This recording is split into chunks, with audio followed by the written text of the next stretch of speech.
Ciel ouvert, lève-moi nique mon anzambe monani.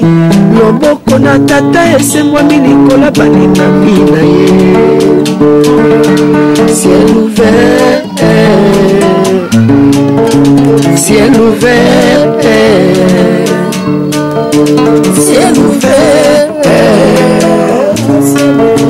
ciel ouvert, ciel ouvert. Ndeko landaka yango, ndeko talaka yango. Euro na Vincent Makela.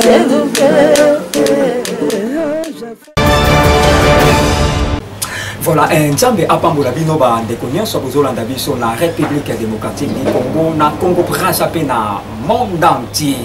Les dieux d'Abraham, Isaac et Jacob apambola bino.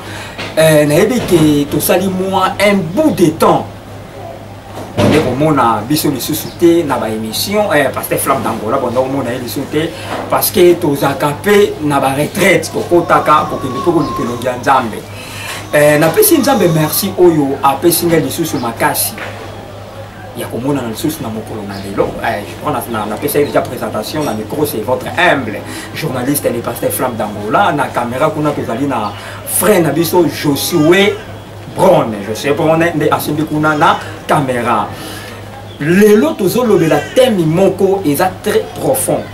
Il est très profond, na sengi na ba homme de Dieu, na sengi na batu nyonso, masse nyonso, catégorie ya batu nyonso, vraiment bolanda biso avec beaucoup d'attention. Lelo ezali nde lelo. Thème tozolobela lelo ezali nini?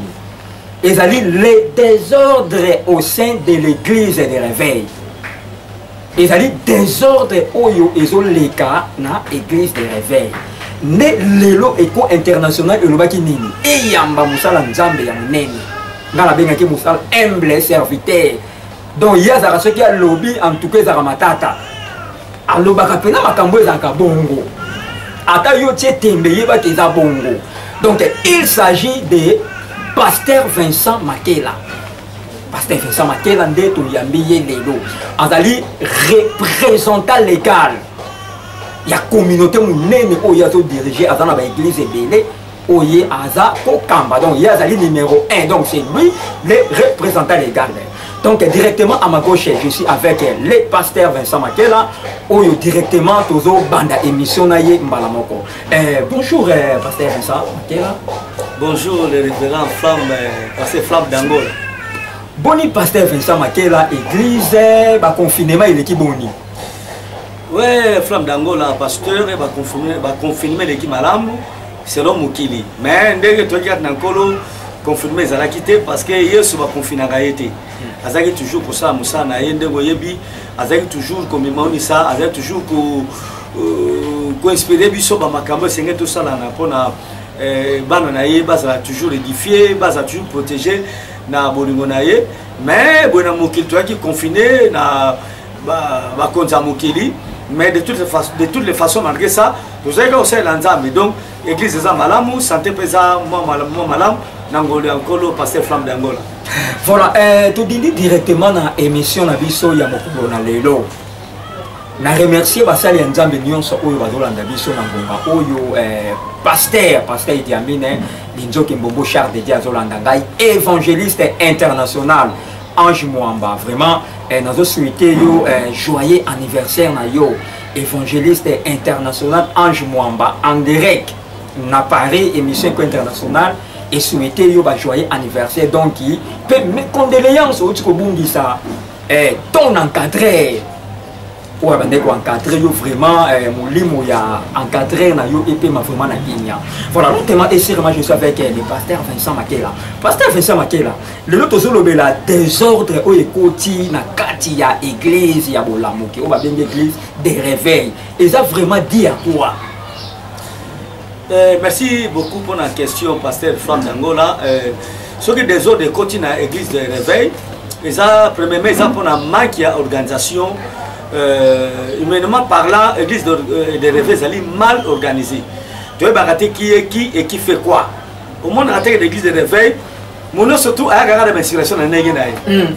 oya koya Dieu m'a dit, oya koya Dieu m'a parlé, oya koya Dieu m'a révélé. Bamsuku tubaka bakende plus loin. Na lala kina nzambe na mbeto moko. Alala kina nzambe na mbeto moko. Donc makambo se belle l'église de réveil. Muswa koya kutu nzamba lobi na nzela mwasi na ngai, ta mwasi na zoke ne wenze yota mileke kitunga. Basona mwasi na ngai tout ça. Donc au monde na communauté mokote chaque fois pasteur zako baki ma femme a dit. On a que Jésus a dit. Ma femme a dit. Parce que c'est le prophète ce qui n'a nous bah des autres même l'église catholique est athée. Même l'église kimbangiste est athée. Osomona l'église catholique malgré tout basanga baza mais ça n'a pas penanga ba exemple l'église penda ya colos masi a pendate. Mais basanga mena mo organisation moko oyo et taxe qui bang motuno so azala ndenge ndeko wera robaki ala kelele. Aza toujours na bolongo mais pas na biso flamme d'Angola pasteur munu swazali danger na kwena ye munu swazali wana réveil ya ngo moni sko l'église de réveil et le ngo l'église ensemble ba to so ko benga ba ko mo benga ngo e ko ba ligablo de so za l'église mo na ka ligablo bor ya pasteur songolo bor ya pasteur pakala on est à l'église ensemble et comme bor ya bato dans la premièrement désordre et ça le premier aller à wana deuxième désordre et ça li manque ya appel obengama na yote ozali inspiré te ozana vocation te mais on se faire kozala mosali ya nzambe donc deuxième désordre ezali yango wana parce que muto abengama te a s'inspirer na ndenge na ye aina ba philosophie na ye parce que flamme d'Angola na ye bisi yo mosali ya nzambe akomema toute sorte ba désordre ba bêtise na kati ya église so le bolingo maîtriser ye akoloba ke muto akoloba nanga zate parce que les ministres nzambe ne touchent pas à mes ouins à recevoir un verset biblique mami ki batu badu ko pesa ko ndongo bina na kikongo mami ki batu mais ça ba verset moko diable zo pesa ye pour se défendre or moto ça molimo nzambe za inspiré ce que c'est mabe to so ngo sala likambo molimo ya nzambe ko pekisa ye to e ko autoriser à salambo mais l'église de réveil est ça n'importe qui fait n'importe quoi voilà désordre et sur l'église de réveil passer flamme. Voilà, lentement et sérieusement, je crois, et tout qui déjà dans l'émission, la mission de mon colonel, l'autre jour, il y a des ordres où ils ont la carte église des réveils. Parce qu'il faut tout le bélango. Parce que ma belle qui est allée, il faut tout le bélango. Voilà, pasteur Vincent Makela, nous avons le babouille, mais tous les gens nous avons année écoulée d'ambo. Parce que tout le monde qui est avec Kampienza a dirigé qui pendant dirait 2 mandats. Mais est-ce qu'on a un mandat où il y a dirigé qui pendant 2 mandats ou na yébité?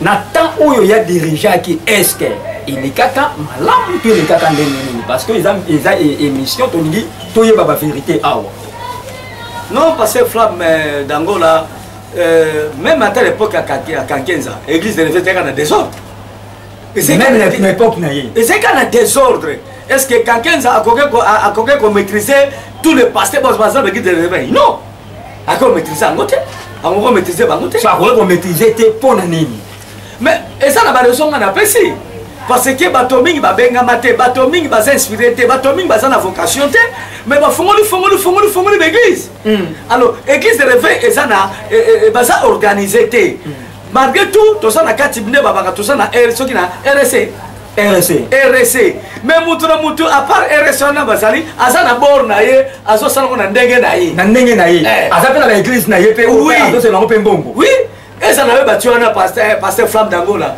oui qu'on pas na gato ba que pasteur Vincent logo c'est le paiement mais to potana mabe oh mais to potana pour no benga bike est-ce que église yom to madakia yom to salaki yango ça so souffre pendant na son baba na so luka baba am comme abiso na so ya nzambe te mais ya ba pasteur comment ba pasteur na so luka ba am pour ba l'église awa parce que on est ndeko moko baki o bike l'église sans na ba faux tête ba faux tête nzamba sali grâce ko apesa ba vraie tête yo ko lo balanga no pema na te akate le rêve humain tout ça ba oso ba blo ça nzamba solo ba bongo aso ba ne wana ko siko yo ko lo baneni bole sa borna yi yene ta aso kimbongo apesa place ba louer yo ko lo baneni passer flamme même quelqu'un ça ko maîtriser église de réveil parce que il y avait beaucoup de gaffes, il y avait beaucoup de dérapages. Mais quelqu'un ça encore dit yo so yo l'église de réveil va suspendre de temps pasteur mon basuspendre raté basuspendre raté et comme si ngandeka basuspendre ya mikolo naka tokolobela yango mpe mais basuspendre raté basuspendre oyo ya mikolo oyo ya mikolo oyo bazwi mama makasi osuspendre wana pasteur Soni kafuta roki mais nayebi nanu te parce que tokolobela yango bazwi le makasi osuspendre ya mikolo mais na baeglise de réveil ya bapasteur bazosenge bana bato bazolobela eloko te balobaka eloko te yo so bazwi pasteur moko basele église na ye to basuspendre ye ezalaka te bapasteur tozochange basi lokola nguba nana koloba na yo bamosomona abali a divorcé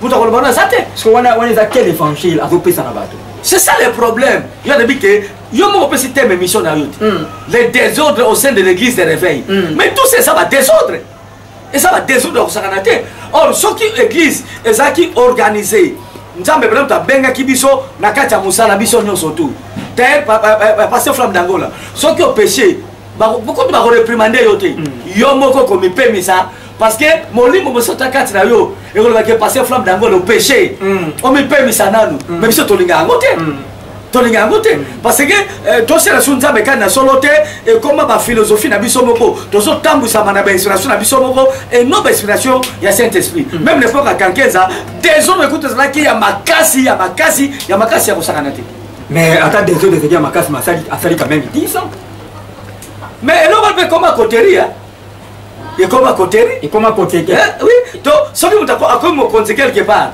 ezaka na politique te komi ntina bitini baeglise soki moto akomi mokonzi quelque part lelo oyo pasteur Flamme bakomission président ya plateforme moko boye meme nga na koprotege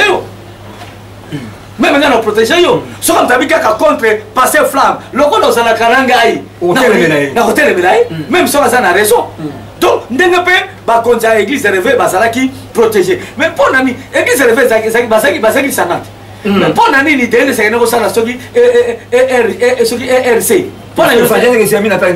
ake mpe kosala plateforme na ye kobosala te mpe ke feke pasteur mukuna asala mpe plateforme na ye il y a aussi l'église babenga so l'église indépendante ezali donc ozomona donc désordre oyo parce que bato oyo balobaka baza bakonzi soi disant ya l'église de réveil bango baza na kati ya désordre bazotambwisama malamu te yango wana nini bible biki aveugle aki oconduire aveugle te bokoya na libulu yango mona église de réveil eza na kati ya libulu ebandi na sommet ezokita te na se il n'y a pas de mauvais troupes il n'y a que de mauvais chefs osoka soko omoni troupe eza kose conduire mabe bachef na bango nde bato baza koinfluence bango kotambola mabe voilà l'église de réveil nde ezotambola yesu azolela mingi mpona église de réveil pasteur Flamme soki tomonaka yesu okange photo omona afandi boye na nzungama ya misu etondi parce que makambo baeglise soit nzambe église ezosala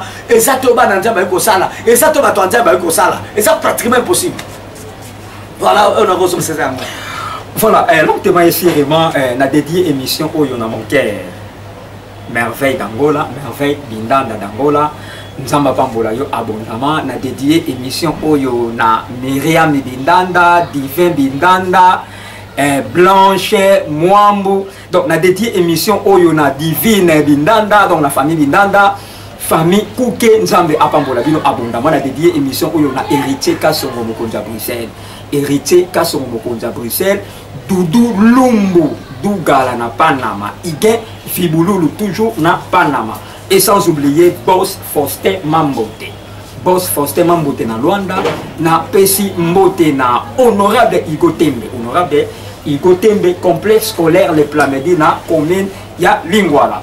Voilà un pasteur Vincent Makela papa Flamme évêque Kankenza a sali 10 ans à Longwe a cédé pasteur Soni Kafuta Rockman a remplacé Kakomi président de l'église de réveil mais le sikoyo toujours monake pasteur Soni Kafuta sali pas même 10 ans toujours quoi qui va longolier toujours quoi qui va sali busiko et ça au juste est-ce que longolier va remplacer ou bien ils en nengeni pasteur Flamme limbisa turabona na meka rectifier le moko. Quelqu'un a sali 10 ans, a sali plus de 10 ans. Après ça, 20 ans, 20 et quelques années. On a président de l'église de la oui. représentant l'église de réveil, pour le roi Baba le Kumu, représentant légal. Légal. Voilà. Représentant légal, l'ami du Saint-Esprit. L'ami du Saint-Esprit. Ah oui. C'est parce que révérend quelqu'un Zabagaya a l'ami du Saint-Esprit. L'ami du Saint-Esprit. Eh, on a Saint-Esprit, on a Saint-Esprit, on a Saint-Esprit, il faut attendre parce que moi, à l'objet, à Saint-Esprit, à mon akaye, biso photo dima. À ça plus de 20 ans. 10 ans sur le rêve. À ça plus de 20 ans. Et na lobi que ceux qui m'ont su bokondi ba protéger kaye na batunayi. Même l'église est comme nango. Et ça la clique à batunayi ba protéger yo. Yo so on a tellement rencontré comme l'église. Comme l'église boka ba Congo ba Congo ba Congo ba Congo ba Congo ba Congo ba boka ba Congo. Voilà parce que ba ki Congo. Makwenda mafutuka makwenda bongo la meso mwende. D'accord. On est dans désordre hein. Mais ça désordre. Église c'est quoi ça l'église c'est ça tribu moko boye. Et ça est ethnie moko boye. Et ça y a religion moko boye. Yesu tanga benga be ko na ye abenga ki bango na ba ville différente. Yo tanga Bible ko ne kango yebi. Aso ko na ville na mboka moko te. Et moi que église ça place à côté. Les églises eza place ya munoko moko te. OK église bo na baluba na baluba. So kwa so za muluba donc omona so mele ko tanga bilongo na mona ka bato za bato ya Kasai. Où est cette église à Nzambe? Parce que flamme. Alors, on oublie quand il y a des soni, à ce n'est pas même des gens, balomoli. Ngaïli quand il y a soni et ça l'inga passe dans mon thème. Parce que, bango moko batu ma votaki. Bango moko batu ma taki. Mais batu ma votaki est. Ba votaki la mo soni, to ma votaki est na inspiration Saint-Esprit. Est-ce que Saint-Esprit passe flamme et qui comprenait l'homme à ma bé? Jamais. Agas.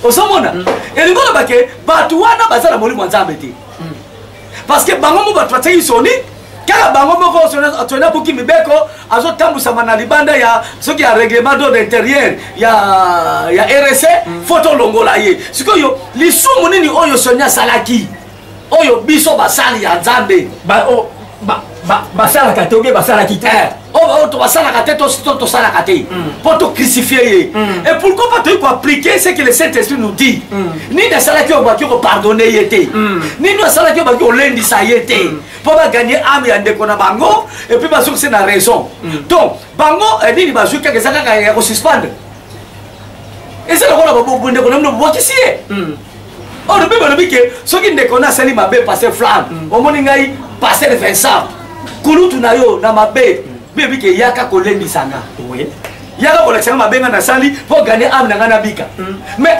critère nini bo basali wana esali balandi si âme ya Soni Kafuta te landa ce qu'on interview Soni Kafuta de biso sala alobi ke bato na ayini bango na motema na ye ata na ndoto na ye alotaka bango te ba basali ye likodi oui complot wana voilà OK soki bakutela même nzela ko pesa ka bango mbote te bo basala nzela ba ko na niveau ndenge wana e bongo sikoyo ba biso bandimi to kolobani voilà basanja basana haine bazo bendana bazo yokana te so moninga seli mabe olebo lendi sa ye bozo kusela nzela bilomba na boko boyini ye bobo akisi ye est-ce que o bati wana akotambola nga loko na Yesu akosala mabe to akosala mabe o bati wana ba voter ye ou bien bati ka ko tia c'est ça le problème nga na bidele ba procéding na bango ponga biloko na ngina ke na voter ce que va voter mais ça désordre mais il y a beaucoup si elle a ni émission dans l'autre les désordres au sein de l'église de réveil il y a beaucoup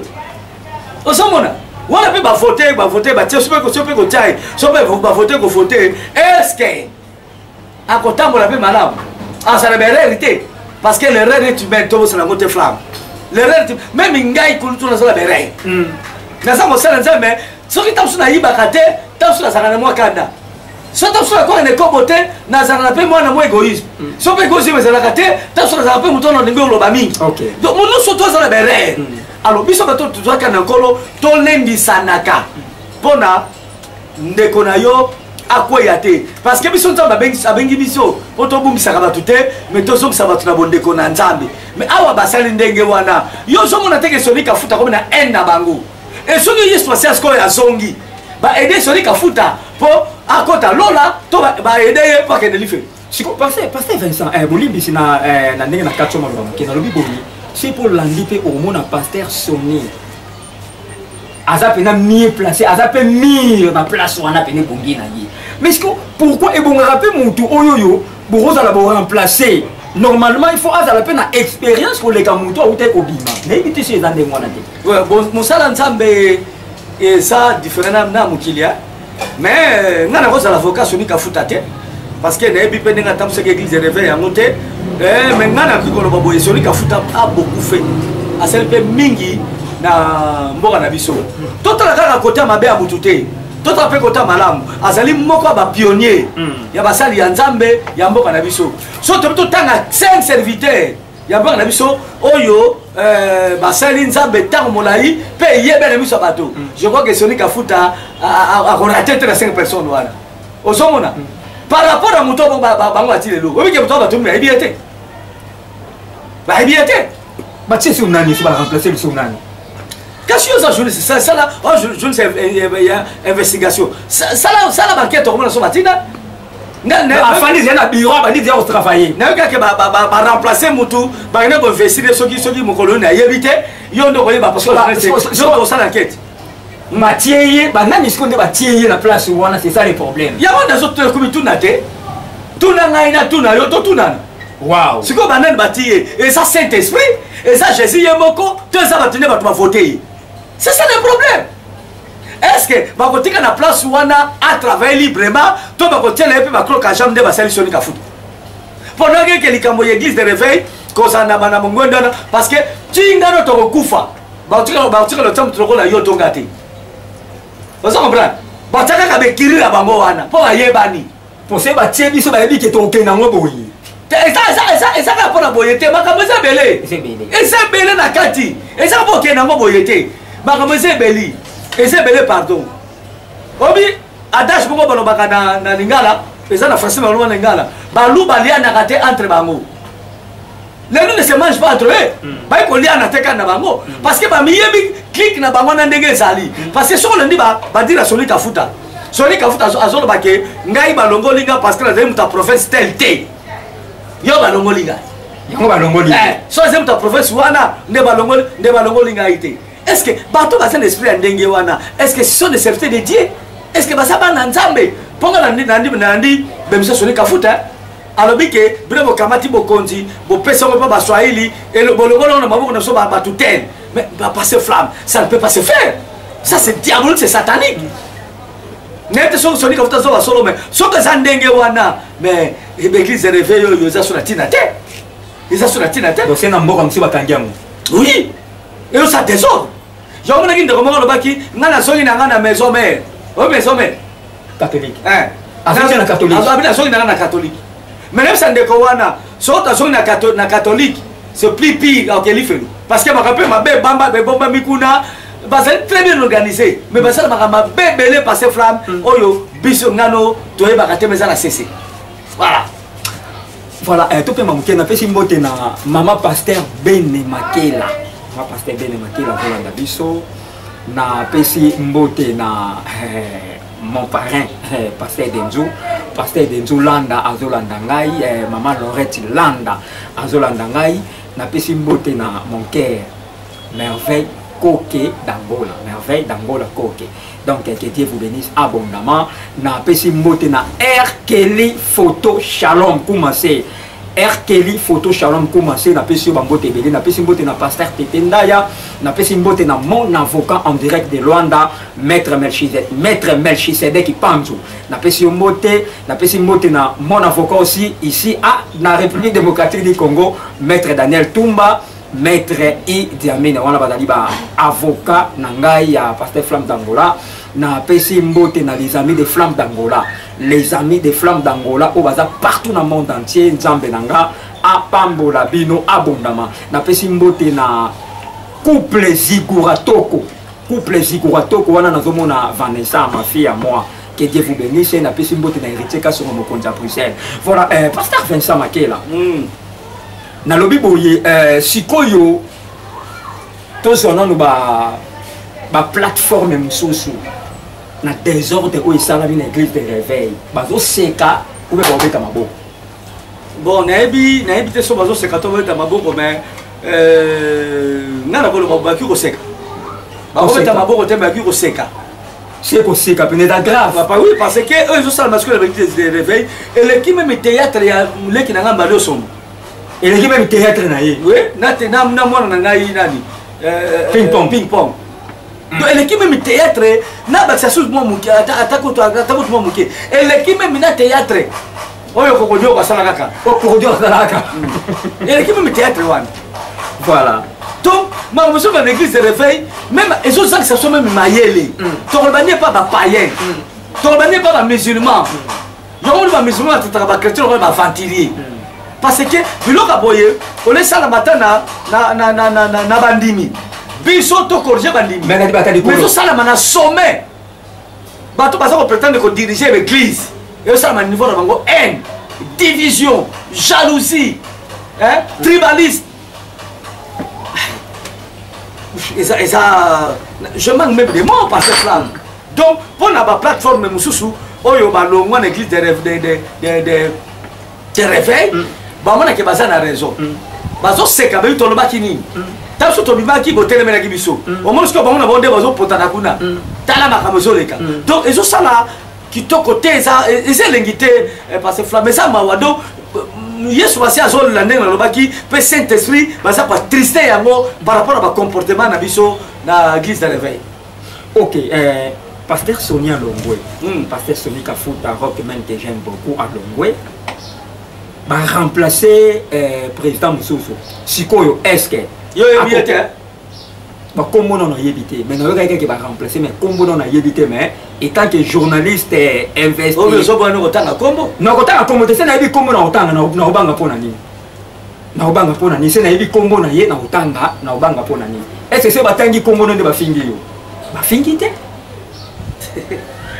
parce que le pasteur oyo a remplacé le président oyo a remplacé pasteur Soni Kafuta a continuer dans le temps où le pasteur Soni a sali ou bien il va passer sur 5 ans pour éviter ça.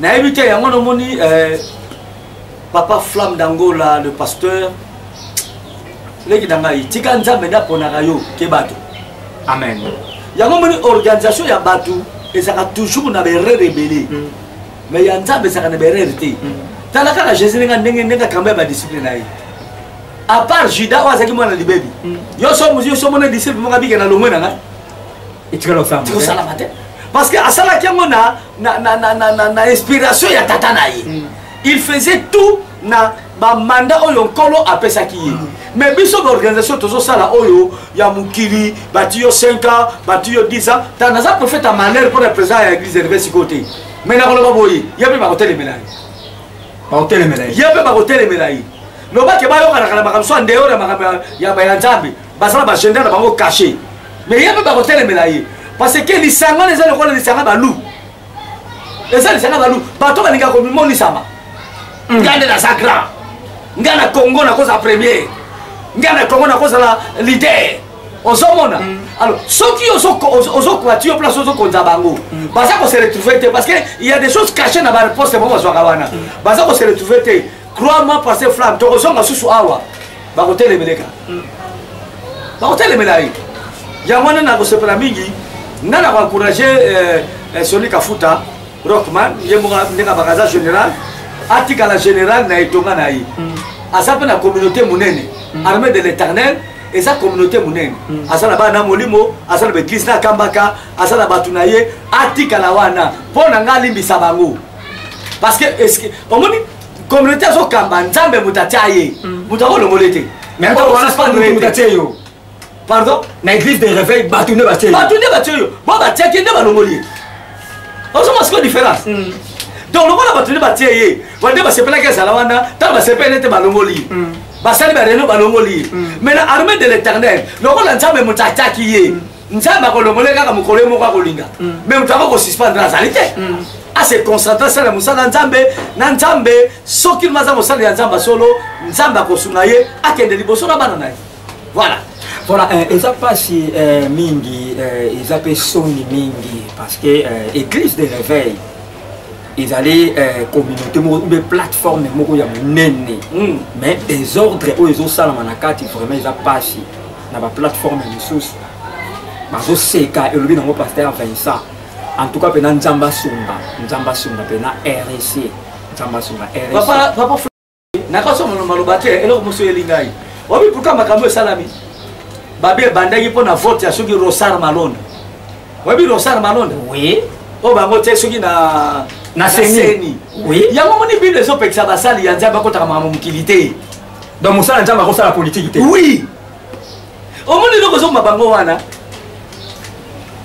organisation ya seni bango bazana kati pasteur azana kati na corps pastoral société civile pasteur azana kati mais na makambo sono makambo bimi kuna bele na makambo corruption et bimi kuna oh bapesa ki yeso kimbongo so ba ke bange ba corrompre ye po ba pona soki Rosar Malonda na kasi Joseph oza juste munene oye makambo na solo ba oui na ye bien mais so disco ba kenenge de mo makambo wana te ba tikele ka osela nzambe ne ba sa sali ndengo na te osomona musala nzambe so côté na politique ozalaka sali ba ko tshelo ni na nzoto tina elongi muto akosa yo te parce que la politique etambolaka na diabolo politique etambolaka na Satan parce que makambo esalamaka na kati ya politique wana esaka makambo molili kuna nzamba azalaka te bongo bato babiso makambo baconfirme baeglise za bana ya bapolisie te eza bapoliticien eza leta mokili ozomona bamibeko bazwaka mabe tala yo moko neti na mboka na biso papa Flamme badeconfine Congo mais babandi biso na babar ele babanda na église babai na babar babar de motel eza déconfiné na babisque ya tabac tout ça eza déconfiné mais église batiango après un mois après c'est quelques semaines je crois quelques semaines après un mois quoi c'est un mois est-ce que ça normal si on parle de l'état monde atient na lobby l'état etambolaka na nzambe penza te etambolaka na Satan yango moni bato balobaka toute autorité vient de Dieu na ndimaka yango te moto oyo azwi bokonzi na minduki papa Flamme aya bisi guerre na Congo bakofi makila ya komi président autorité te panza nzamba alinga makila bato te moto asaliki sipako ba ministre autorité te panza yo te panza mais wana pas diable d'accord osomona moto oyo asali bikelakela alekisi bato akomi bourgmestre autorité te panza jamais mais poni bino bapase bokosa biso ke toute autorité vient de dire pe baosala yango baséminaire ngana onasala séminaire ya temo wana te ya pasteur ngana otoyela kosalaka yango te mpo nga nasala mona moto meme atala mabala mosusu bato ozobala moto akepangaka akangi mobali ya bato akangi mobali ya bato na kisi oui yo kolobaka libala no topanza moto akezwa mwana pa ya nganga mpo bato balobaka bana basala baba angelo ya nzambe tokona mwa parenthèse wana omonake toute autorité ne vient pas de Dieu bana basala bango ba angelo ya nzambe mais moto akepa nganga akezwa mwana pa nganga est ce que mwana azala angelo ya nzambe auti pa nzambe atopa nzambe te oyebi ke nga lebisaka meme ata bato mingi nakotika mwasi na nga nazwi même petite sere na nga tokomi kolala ne mbeto moko mikolo nyonso tu tosala makambo nyonso mbali basalaka toboti mwana nzambe moto apesi ye te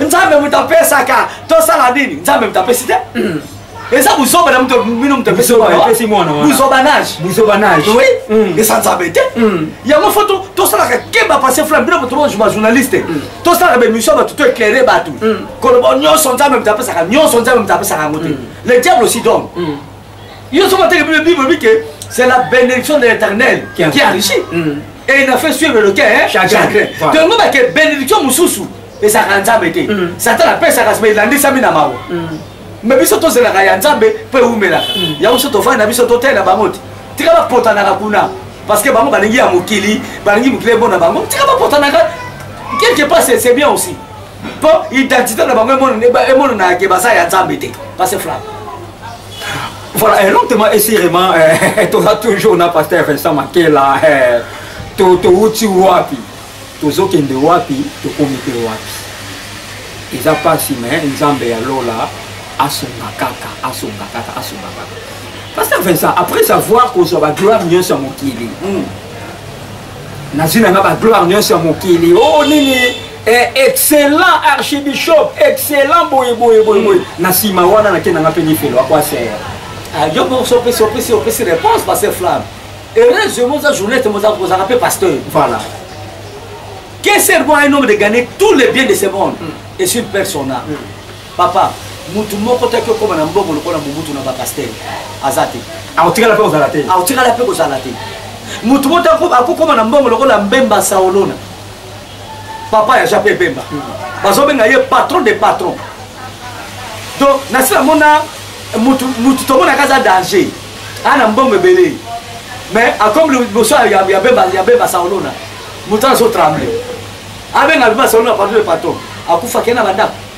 Atikango akenda avion atikango sikoyo biso ba passer mutu tolingi lelo na mona ki na nebandambula oyo ba programmer meilleur pasteur de l'année batangi na kombo est-ce que ça là ba to ba pesi diplôme wana eza soki ONG soki organisation ni wana soki maison ni wana flatteur bien nini na yebite sur les années papa flamme meilleur pasteur de Kinshasa pasteur Flamme d'Angola. Pasteur Flamme d'Angola. Donc on va passer au diplôme, on va passer sous pasteur Flamme d'Angola et de l'Ouganda. Parce que oui, mais il faut pas battre. Ça. Oh.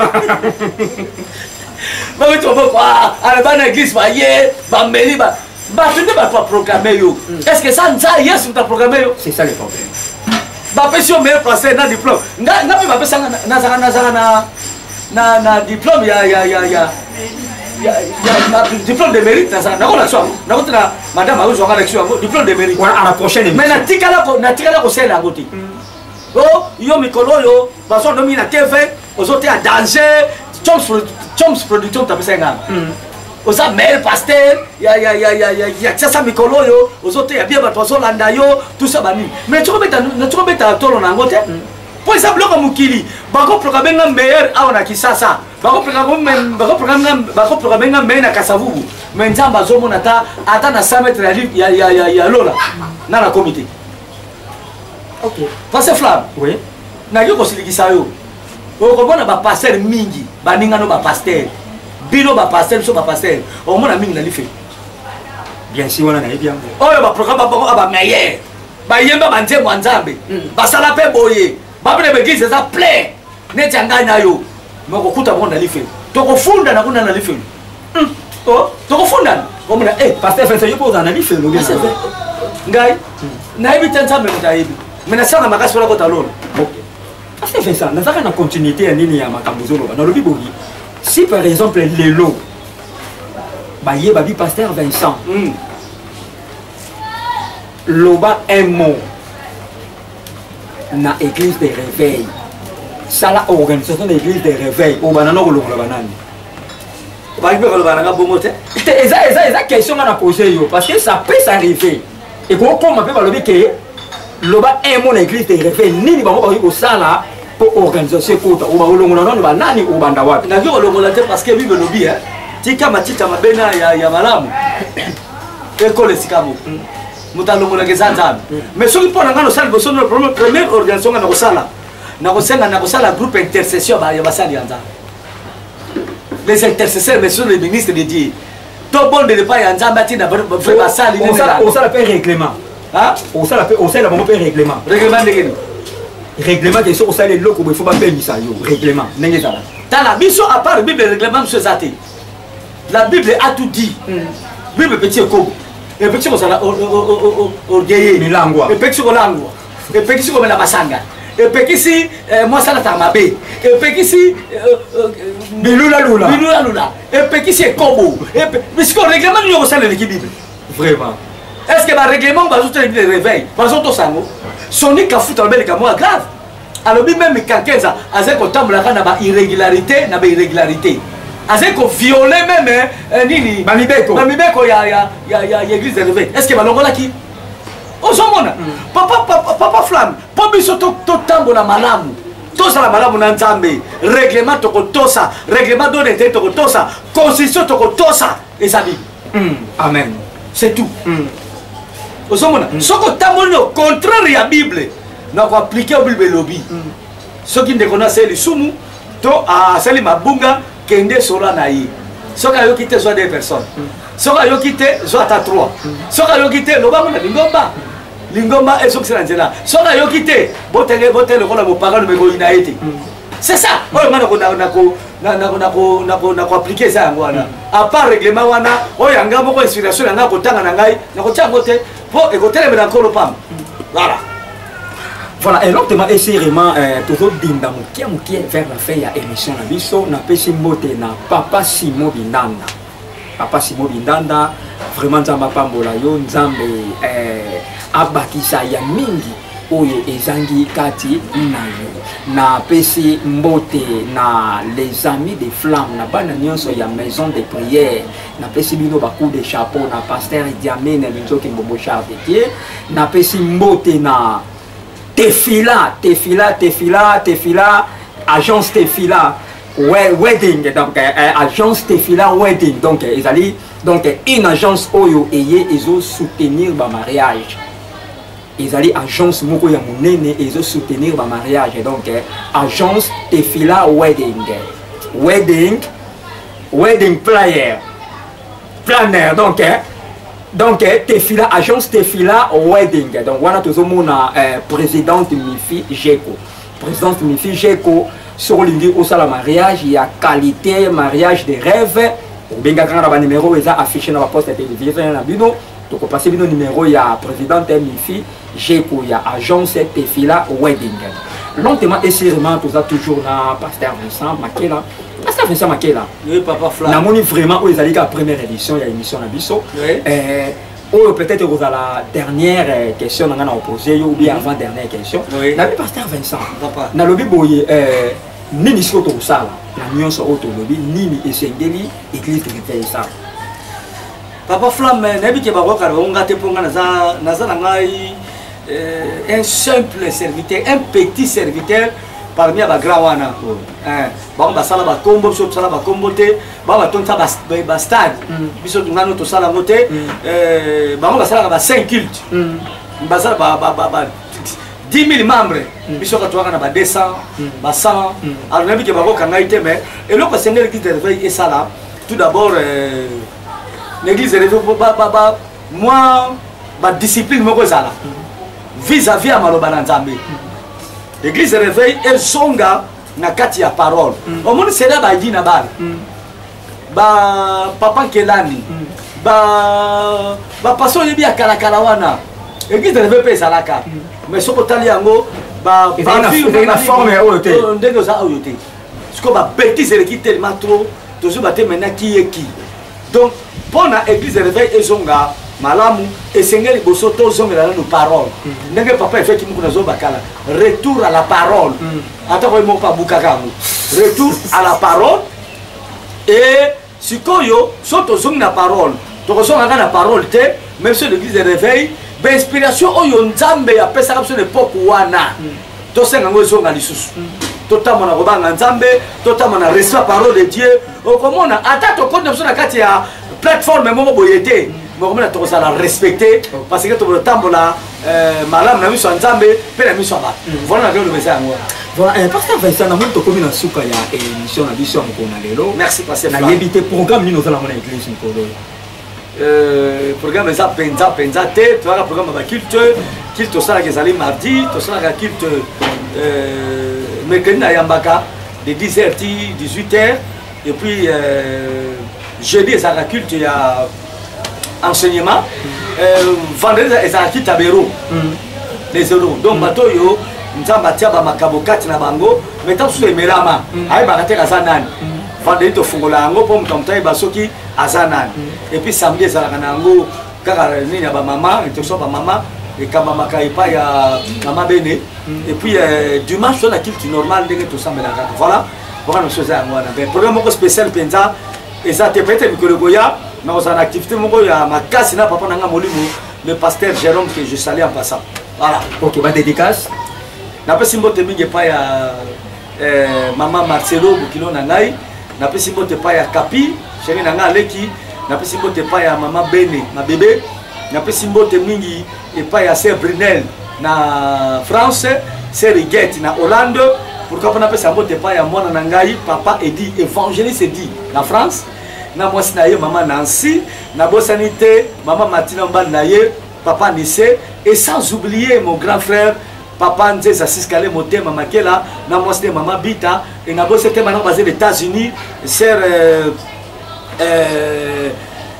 sœur Sylvie na sœur Moyou manaba na bango nzambe aleka na kopambola bango sœur Véro na Allemagne nzamba zanayo Antoine Diabonda na Allemagne et puis na mwana nangai Jonathan Manzila nzambe azala bango longo pe na pesi mbote l'église va de Belika mobimana famille na ngambo bimba nzambe aleka na kopambola na pesi mbote na chéri na yo moi c'est kitoko merveille coquet la belle merveille coquet moi c'est Pembe nzambe azala na ye et na pesi mbote pa na yo passer flamme. Merci papa. Papa. Kolo azana longo, je crois que Balasima sur invité ngai na koya tozanan. OK, merci na sepeli koyamba lisu sous pasteur Vincent na émission à moko na lelo vraiment et na bosani c'est Mariam na Belgique na mbali na ye papa John nzamba pambola ba.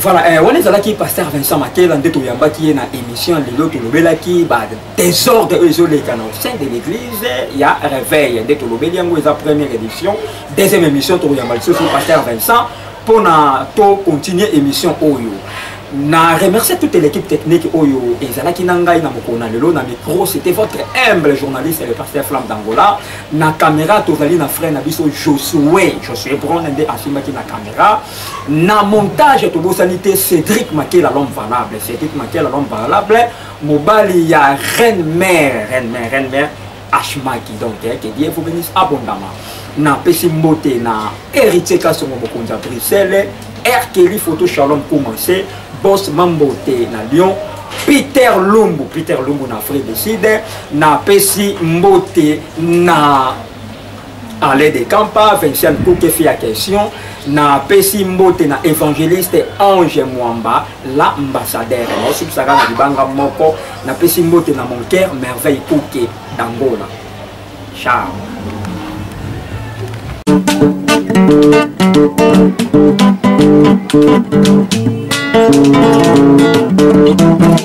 Ciel ouvert, lève-moi nike mon nzambe monani loboko na tata esemwa milikola balinga bina ye. Ciel ouvert